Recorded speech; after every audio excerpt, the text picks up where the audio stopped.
All right, so all you can see over here, this is question number 4 of February March 2024. Compound S is used as a flavoring, right? So it must be ester, right? Possible synthetic of S shown in figure 4.1. All right. So this is 1, 2, 3, 4 butene, and then butene का reaction अगर आप HBr के साथ कराएं, so it can form what? 2-bromobutane, and then you are doing KCN in ethanol के साथ reaction, so it is replacing bromine by nitrile, so it is you can say that 2-methyl butane nitrile, and then you are hydrolyzing this with acid, and it is going to be converted into carboxylic acid. So you all need to remember the you can say that the reaction present over there. कौन कौन से reaction हो रहे हैं ये तो पक्के याद होने चाहिए, hopefully आप सबको याद होंगे. PQRNS shows stereoisomerism. Complete table 4.1 by identifying with a tick this type of isomerism that each molecule shows. All right, the type of stereoisomer shows by Q is given. Q कौन सा कर रहा है भाई? ऑप्टिकल आइसोमेरिज्म कर रहा है, ठीक है. तो P क्या करेगा, R क्या करेगा, S क्या करेगा? तो P कौन सा करेगा भाई? You can see this double bond है, तो डबल बॉन्ड की वजह से कौन सा हो सकता है बच्चों? ज्योमेट्रिकल आइसोमर्स, राइट बच्चों.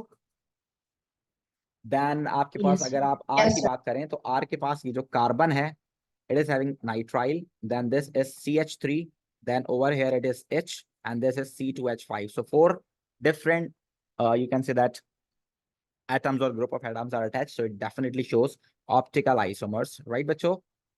Yes, sir. And then again, if you just focus over here, CH, COOH, CH3, and this is also having 4 different types of atoms or group of atoms attached to it, so it also shows optical isomers. What do you say bachcho, right or not? Yes, sir. कितना आसान है, कितना आसान है. आप देखें, then they are asking for give the structural formula of Q. Q का structural formula पूछा, तो जाहिर सी बात है डिस्प्लेड तो हम यहाँ बना नहीं सकते. तो स्ट्रक्चरल फॉर्मूले 2 तरह के होते हैं, 3 तरह के सॉरी, कंडेंस्ड, डिस्प्लेड और स्केलेटल. तो मैं यहाँ कंडेंस्ड बना सकता हूँ इजीली. तो मैं क्या करूंगा बच्चों? अच्छा, इसमें कोई प्रॉब्लम है भी नहीं कि अगर मैं फॉर सपोज इस वाले कार्बन पे लगाऊं या मैं इस वाले कार्बन पर ब्रोमीन लगाऊं, कोई भी मसला नहीं है. In both of the situation it is going to be 2-bromo butane, right बच्चों?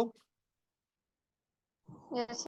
Then Yes, they are sir. asking for the next part, name the mechanism in reaction 2. reaction 2 में कौन सा mechanism हुआ है? कौन सा हुआ बच्चों? reaction 2 में आपके पास CN जो है सब्स्टिट्यूट हुआ है बाय ब्रोमीन, तो इसको क्या बोलते हैं हम लोग? न्यूक्लियोफिलिक, क्योंकि न्यूक्लियोफाइल की वजह से हुआ है. Nitrile, nitrile is nucleophile. Nucleophilic substitution हुई है, राइट बच्चों? रिएक्शन सब्स्टिट्यूशन है और मैकेनिज्म कौन सा है? Nucleophilic substitution.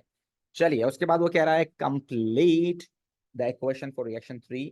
R is represented as C4H9CN. ठीक है भाई, R को उसने इस तरह से रिप्रेजेंट कर दिया है, तो हम उसको भी इसी तरह से रिप्रेजेंट कर देते हैं. फिर कितने कार्बन है भाई हमारे पास? 1 2 3 4 कार्बन हो गए. तो प्रोडक्ट के अंदर एक तो 4 कार्बन हो गए आपके पास, ठीक है.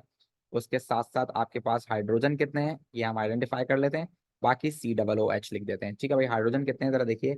इसमें 3 होंगे, इसमें 2 होंगे, इसमें 3 होंगे. 3 और 3 6 और 3 9 हो गए, राइट बच्चों? ऐसे ही होगा. Yes.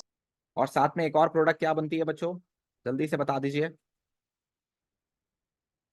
This is because right now we are doing acidic hydrolysis, so it must form the salt of this, right बच्चों? Yes, sir. The salt of ammonia, otherwise ammonia बनती है. अब इसको रिएक्शन आपने किससे कराया है? इसका रिएक्शन आपने कराया है डाइल्यूट हाइड्रोक्लोरिक एसिड के साथ. तो इसका मतलब उसके अंदर पानी मौजूद है और साथ साथ उसके अंदर एसिड है, यानी कि H पॉजिटिव आयंस मौजूद हैं. तो इसको बैलेंस करने के लिए आप देखें 2 ऑक्सीजन आपने ऐड किए हैं, तो पानी के साथ 2 लगा दीजिए, और हाइड्रोजन कितने ऐड किए हैं आपने, ये बैलेंस हो गया मेरे ख्याल से, राइट एवरीवन? Yes, sir. कोई मसला है तो बताइए, every one of you, all clear? Yes, So sir. how do you find the Okay. formula for Q? क्या करें बेटे? How do you find the formula for Q? Q का formula कहाँ, वो मुझसे पूछ रहा है. क्यू का फॉर्मूला तो ये रहा ना, देखें ना आप यहाँ देखें, अगर आप इसका HBr से रिएक्शन कराएंगे तो डबल बॉन्ड टूटेगा, एक पे H लगेगा, एक पे Br लगेगा. This is electrophilic addition reaction, simple है ना भाई? Thank you, sir. Yes. ठीक है. All right, so then there is the C part, compound S and T reacts to form organic compound U which has a single functional group. ठीक है भाई, आपके पास अगर ये आपके पास फॉर सपोज कार्बोक्सिलिक एसिड और ये दोनों मिलकर एक कंपाउंड बना रहे हैं तो डेफिनेटली कौन सा कंपाउंड बना रहे होंगे बच्चों? एस्टर बना रहे होंगे। और ये क्या होना चाहिए फिर आपके पास? ये अल्कोहल होना चाहिए। क्या बोलते हो बच्चों, सही है कि नहीं है?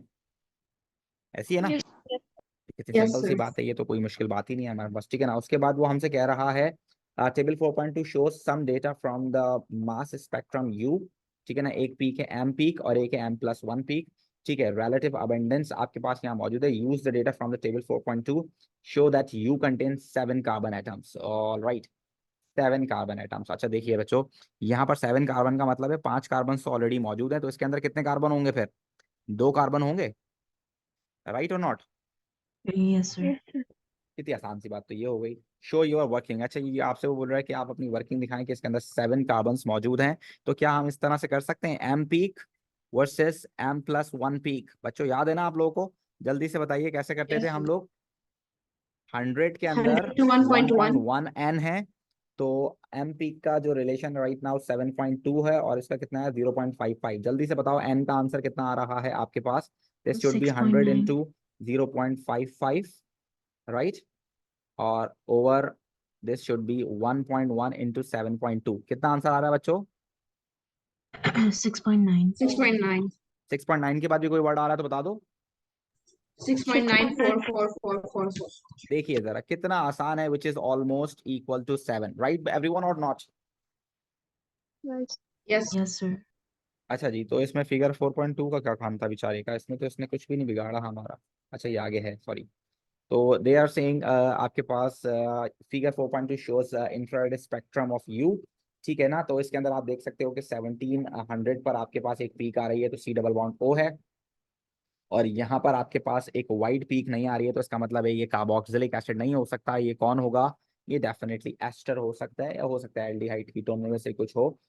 लेकिन मेरा यहाँ तक ख्याल है यहाँ पर एल्डिहाइड और कीटोन की कहीं कोई बात नहीं हो रही, तो ये एस्टर की ही बात करेगा यहाँ पर, ठीक है ना। तो let's move on towards the next part, what they are asking for. Use figure 4.2 and table 4.3 identify the functional group present in U. अल्लाहु अकबर, एक्सप्लेन योर आंसर फुली। ठीक है भाई, फंक्शनल ग्रुप कौन सा होगा बच्चों इसमें? जरा बता दो यार, मैं क्या ही बताऊं आप लोगों को, आप खुद ही बता सकते हो कौन सा फंक्शनल ग्रुप होगा बच्चों। Ester. This Ester. Should be, एक तो आप C डबल बॉन्ड O लिख सकते हो इसके अंदर, और साथ में क्या लिखोगे बच्चों? एस्टर लिखोगे। दोनों बातें लिखना, ठीक है भाई। Yes, sir. और इसका रीजन क्या लिखोगे? एस्टर वाला रीजन, एस्टर वाला रीजन, एस्टर वाला रीजन। ये रहा देखो, ये वाले रेंज लिखना आप लोग, ठीक है ना भाई। कौन सी रेंज लिखोगे बच्चों? ये वाले रेंज लिखोगे। तो क्या बोलोगे? As there is, as there is high absorbance या high absorption at 710 to 750, और इसका यूनिट होता है centimetre cube, centimetre inverse, right everyone? Yes, sir. Then the last part Yes. is asking for T also have a single functional group. T क्या चीज है भाई? T alcohol है, ठीक है। T अल्कोहल है। Use the information in C part 1 and your answer to C part 2. Identify T and U. T क्या चीज होगा और U क्या होगा? Draw the structures of T and U. तो भाई T तो इथेनॉल है, सिंपल सा है ना भाई। इसके अंदर आपकी मर्जी है, आप इस तरह से बनाना चाहें तो आप इस तरह से बना लें, ठीक है ना। आपकी मर्जी है, आप इसको कंडेंस फॉर्म में बनाना चाहें आप इसको कंडेंस फॉर्म में बना लें, कोई इशू नहीं है। अब जब इस अल्कोहल को आप मिलाओगे किसके साथ भाई? आप लोग इसको मिलाओगे 2 मिथाइल कार्बोक्सिलिक एसिड के साथ। तो you all need to keep remember कि ये जो 4 कार्बन है ये अपनी जगह पर है, इसका CO बचेगा, ठीक है ना। जबकि अल्कोहल का आपके पास क्या बचेगा बच्चों? अल्कोहल का O बचेगा, और this O could be attached with 2 carbons, right बच्चों और नॉट? ऐसी है ना? Yes, sir. क्या बोलते हो, सही लग रहा है, अच्छा लग रहा है? Yes, sir. चलिए तो बच्चों ये हो गया। आप जरा देखिए, मैंने आपको एक्सप्लेनेशन के साथ ऑलमोस्ट 1 घंटा भी मुझे नहीं लगा, मैंने ये पूरे 4 सवाल, ये पूरा पेपर 60 मार्क्स का आपको सॉल्व करा दिया। तो जब आपको किसी को एक्सप्लेनेशन भी नहीं देनी होगी, जब आपको किसी को कोई सवाल का जवाब भी नहीं देना होगा, तो मेरे ख्याल से आप इतना आसान पेपर 45 मिनट्स में भी कर सकते होंगे। और इंशाल्लाह मेरे सारे बच्चे ऑर्गेनिक में जो इतने चीता हैं, तो इनऑर्गेनिक को भी याद करके इतना ही अच्छा परफॉर्म करेंगे। So best of luck for your upcoming classes and for your upcoming papers, right? Every one of you.